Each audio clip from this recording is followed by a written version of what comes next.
ہمارے ذہنوں میں جو معیارات بیٹھے ہوئے ہیں وہ کیا ہے؟ کامیابی پیسے سے ہے، کامیابی جائیداد سے ہے، کامیابی کاروبار سے ہے، کامیابی شہرت سے ہے، کامیابی اقتدار سے ہے. یہ معیارات ہیں. جو جتنا دولت مند اتنا کامیاب، جو جتنا مشہور اتنا کامیاب، جو جتنا پاپولر اتنا کامیاب، جو حکومت پر پہنچ گیا کامیاب، جس نے بڑا کاروبار جما لیا کامیاب، جس نے بہت جائیداد بنا لی کامیاب. یہی ہے اصل میں ساری بس کی گانٹھ. جو تصور کامیابی کا ہوگا اسی کے مطابق آپ کی بھاگ دوڑ ہوگی، اسی کے لیے جد و جہد ہوگی، اسی کے لیے توانائیاں صرف ہوں گی، اسی کے لیے دن رات کی مشقت ہوگی. یہ ہے اصل شے جس کی یہاں نفی ہو رہی ہے. کامیابی دولت سے نہیں، کامیابی شہرت سے نہیں، کامیابی اقتدار اور طاقت اور حکومت سے نہیں، بلکہ کامیابی ہے ایمان سے، عمل صالح سے، تواصی بالحق سے، تواصی بالصبر سے. آپ غور کیجئے اس نقطہ نظر کا، اس ایٹیچیوڈ کا، یہ جو مینٹل ایٹیچیوڈ ہے اس کا بدل جانا ہی انسانی شخصیت کے اندر انقلاب برپا کرے گا. اب آپ کا نتیجہ کیا نکلا؟ اگر تو دولت سے کامیابی ہوتی تو قارون بہت کامیاب تھا، اگر حکومت سے کامیابی ہوتی تو فرعون اور نمرود بہت کامیاب تھے. کامیابی ان سے نہیں ہے. کامیابی انسان دولت میں قارون کی دولت تک پہنچ جائے اور دنیا میں دبدبہ اور اقتدار اور سلطنت اور حکومت کے اعتبار سے وہ نمرود اور فرعون کا مقام حاصل کر لے، وہ ناکام ہے، خائب ہے، خاسر ہے، برباد ہے. اور ابو ذر غفاری کامیاب ہے، چاہے ان کے پاس کچھ نہیں تھا، جھونپڑی تک نہیں تھی، کوئی گھر نہیں تھا. حضور نے فرمایا ہے اللہ کے کچھ بندے ایسے ہوتے ہیں جو کسی محفل میں جانا چاہیں تو انہیں اجازت نہ ملے، جو کہیں اگر رشتہ کرنا چاہے کوئی ان سے رشتہ کرنے کو تیار نہ ہو، کہیں کوئی سفارش کرنا چاہے تو ان کی کوئی بات ہی نہ سنے. لیکن اللہ کے ہاں ان کا وہ مقام ہے کہ اگر بھولے سے بھی کسی بات پر قسم کھا بیٹھتے ہیں تو اللہ ان کے قسم کی لاج رکھتا ہے. یہ ہے فرق. یہ جان لیجیے اچھی طرح. اس بات کا مان لینا آسان، اس پر سبحان اللہ کہنا آسان، لیکن اس کے مطابق آپ کے اپنے ذہن کا بدل جانا بہت مشکل. اس لیے کہ ہم متاثر ہوتے ہیں اپنے ماحول سے. وہ بڑا محل ہے، دیکھ کر ایک دفعہ جھجری آتی ہے، وہ بڑی سی 20 فٹ لمبی کار سناٹے کے ساتھ آپ کے پاس سے گزر گئی. ایک دفعہ اعصاب کے اندر ارتعاش ہوتا ہے، محسوس ہوتا ہے بڑے یہ نصیبے والے لوگ ہیں، بڑے خوش نصیب، بڑے کامیاب. حالانکہ کچھ معلوم نہیں کہ یہی سب سے بڑی بد نصیبی ہو سکتا ہے کہ یہی سب سے بڑی ناکامی ہو. اگر ذہنوں میں یہ بات بیٹھ جائے کامیابی کس شے سے.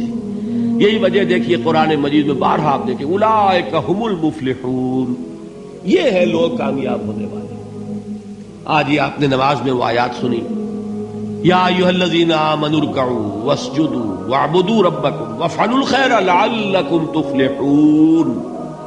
اے ایمان والو، رکوع کرو، سجدہ کرو، اپنے رب کی پرستش اور بندگی کرو اور اچھے کام کرو تاکہ تم کامیاب ہو جاؤ. تو کامیابی کن چیزوں سے ہے؟ یہ ہے سب سے بڑا سبق. یہ ہمارے دل میں اگر بات بیٹھ جائے، ٹھک جائے، تو زندگی بدل جائے گی. صبح و شام بدل جائیں گے، نقشے بدل جائیں گے، بھاگ دوڑ کا رنگ بدل جائے گا، ویلیو سٹرکچر بدل جائے گا. آج وہ ایک چیز نہایت اہم نظر آ رہی ہے، کل نہایت غیر اہم نظر آئے گی. جیسے کہ حضور کی حدیث ہے مالی ولد دنیا، مجھے تمہاری اس دنیا سے کیا سروکار ہے. انما مثلی کراکب استظل تحت شجرۃ ثم راح فترکها، میری مثال تو اس سوار کی سی ہے جو تھوڑی دیر کے لیے ایک درخت کے سائے میں ٹھہرتا ہے سستانے کے لیے، پھر وہ اپنا راستہ لیتا ہے. اسے اس درخت سے مستقل تعلق اس کا نہیں ہے، وہ اس کا گھر نہیں، وہ اس کی منزل نہیں. اسی طرح یہ دنیا میرا گھر نہیں ہے. اب دیکھیے ہم کہتے ہیں انا للہ و انا الیہ راجعون، ہم تو مسافر ہیں، ہم اللہ کے پاس سے آئے، اللہ کی طرف ہمیں لوٹ جانا ہے. کن فی الدنیا کانک غریب و عابر سبیل، حضور فرماتے ہیں دنیا میں ایسے رہو جیسے کہ تم اجنبی ہو یا راہ چلتے مسافر. لیکن یہ طرز عمل کب ہوگا؟ جبکہ یہ آیت ہمارے ذہنوں کے اندر بیٹھ گئی ہو. والعصر ان الانسان لفی خسر الا الذین آمنوا وعملوا الصالحات وتواصوا بالحق وتواصوا بالصبر. یہ ہے اصل بات جو میں نے عرض کیا تھا کہ میں بتاؤں گا صحابہ کیوں ایک دوسرے کو یاد دلاتے تھے. اس لیے کہ دیکھیے جیسے برف باری اگر ہو رہی ہو، آپ باہر نکلیں گے تو برف آپ کے کپڑوں پر جم جاتی ہے نا، تو آپ جھٹکتے ہیں کپڑوں کو تاکہ برف ہٹ جائے. ہمارے ایمان پر اس دنیا میں رہتے ہوئے جب ہم متاثر ہوتے ہیں ماحول سے تو گردہ آ جاتا ہے، برف پڑ جاتی ہے، اس کو جھٹکتے رہنے کی ضرورت ہے. اور وہ جھٹکنے کی بہترین اور مؤثر ترین شکل یہی ہے کہ یاد رکھو کامیابی ان چیزوں سے نہیں ہے. چمک دمک جو ہے دنیا کی، یہ ساری چمک دمک جو تمہیں رجھا رہی ہے، جو تمہیں اپنے اندر گم کیے ہوئے، یہ لفظ گم پر اقبال کا وہ شعر یاد آ گیا کہ کافر کی یہ پہچان کے آفاق میں گم ہے، اور مومن کی یہ پہچان کے گم اس میں ہے آفاق.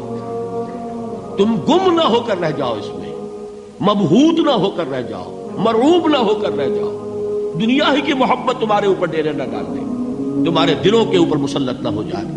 لہذا تازہ کرتے رہا کرو والعصر ان الانسان لفی خسر الا الذین آمنوا وعملوا الصالحات وتواصوا بالحق وتواصوا بالصبر. پھر یاد کر لو، پھر تازہ کر لو اپنے اس یقین کو کہ کامیابی دولت سے نہیں، کامیابی ثروت سے نہیں، کامیابی اقتدار سے نہیں، کامیابی شہرت سے نہیں، کامیابی جائیداد سے نہیں، کامیابی ہے ایمان سے، کامیابی ہے عمل صالح سے، کامیابی ہے تواصی بالحق سے، کامیابی ہے تواصی بالصبر سے. یہ چار چیزیں ہیں کہ جو کامیابی کے لوازم